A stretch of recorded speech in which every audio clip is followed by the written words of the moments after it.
Jalan-jalan ke Jakarta, jangan lupa mampir ke Kota Tua. Berhitung 1, 2, 3, saya akan buka presentasi saya.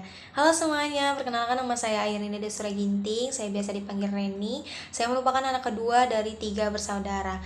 Yep, saya anak tengah, teman-teman semuanya. Siapa anak tengah di sini seperti saya? Sebelum nama saya menjadi Airini Desura Ginting seperti sekarang, mama saya sempat bercerita bahwasannya saya ingin dinamakan Reni Ginting saja. Tetapi karena kakek dan nenek saya ikut andil dalam menamai saya, maka dari itu nenek saya menambahkan Ai di depannya menjadi Airini Ginting, dan Dasura di tengahnya ditambahkan oleh kakek saya menjadi Airini Dasura Ginting seperti sekarang. Saya lahir pada tanggal 5 Oktober 2006, bertepatan dengan hari ulang tahun TNI RI. Maka dari itu saat kecil kalau saya ditanya, "Reni mau jadi apa nanti pas gede?" Saya akan jawab, saya ingin menjadi TNI wanita. Sesimpel itu teman-teman. Cuman karena hari ulang tahunnya sama. Tetapi seiring berjalannya waktu, saya mulai bertanya-tanya kepada diri saya sendiri. Saya beranjak ke SD, saya beranjak ke SMP, saya beranjak ke SMA. Saya mulai bertanya ke diri saya sendiri, apakah minat dan bakat saya benar-benar ke TNI wanita atau minat dan bakat saya ke hal lain? Saya mulai bertanya ke diri saya sendiri, teman-teman. Saya mulai memastikan. Saya berpikiran bahwasannya kalau saya memiliki minat, bakat, skill, ataupun talenta, saya ingin menumbuhkan euforia kebahagiaan dulu di dalam diri saya sendiri, sehingga saat saya melaksanakan atau saya melakukan skill saya, minat bakat saya memiliki euforia kebahagiaan itu, teman-teman. Saya bisa melaksanakannya dengan bahagia. Dan suatu ketika saya mulai menyadari sepertinya saya memiliki minat serta bakat di bidang bernyanyi, teman-teman. Saya mulai merasakan yang namanya kebahagiaan saat saya bernyanyi, saat saya membawakan sebuah lagu. Saya merasa bahagia, teman-teman. Kebahagiaan yang gak bisa saya utarakan. Saya juga pernah berangan-angan menjadi seperti Agnes Monica, teman-teman. Saya berangan-angan menjadi seperti beliau, go internasional, dikenal banyak orang, memiliki suara yang khas, menyampaikan pesan-pesan dari setiap lagu yang selalu mengena di hati masyarakat Indonesia atau orang-orang yang mendengarkan, seperti itu. Tetapi jikalau hanya angan-angan, menurut saya tanpa praktek ini tong kosong nyaring bunyinya, teman-teman. Jadi kalau kita punya angan-angan, menurut saya kita juga harus mempraktekannya. Practice makes perfect.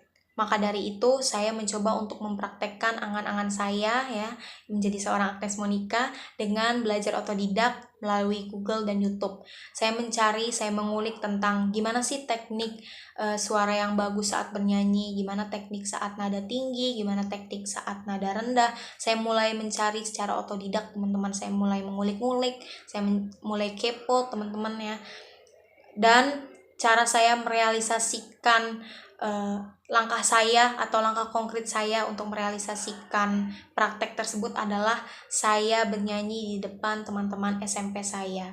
Itu pertama kalinya saya mempublikasikan bakat saya di depan orang banyak, teman-teman.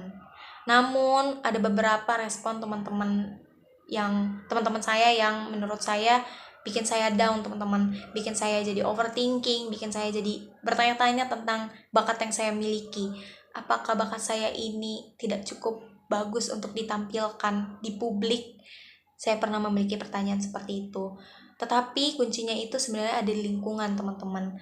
Mungkin lingkungan SMP saya seperti itu, tetapi saat saya beranjak ke SMA, saya mulai memilih untuk masuk ke lingkungan yang bisa mengimprove skill serta bakat dan minat saya. Dan saya memilih Okta Classica Choir. Saya mulai mengimprove skill saya dengan mengikuti lomba. Puji Tuhannya menang ya, teman-teman, sehingga validasi diri saya tentang apakah suara saya tidak cukup bagus itu terpatahkan, teman-teman. Buktinya saya bisa memenangkan kejuaraan di lomba paduan suara, seperti itu, teman-teman.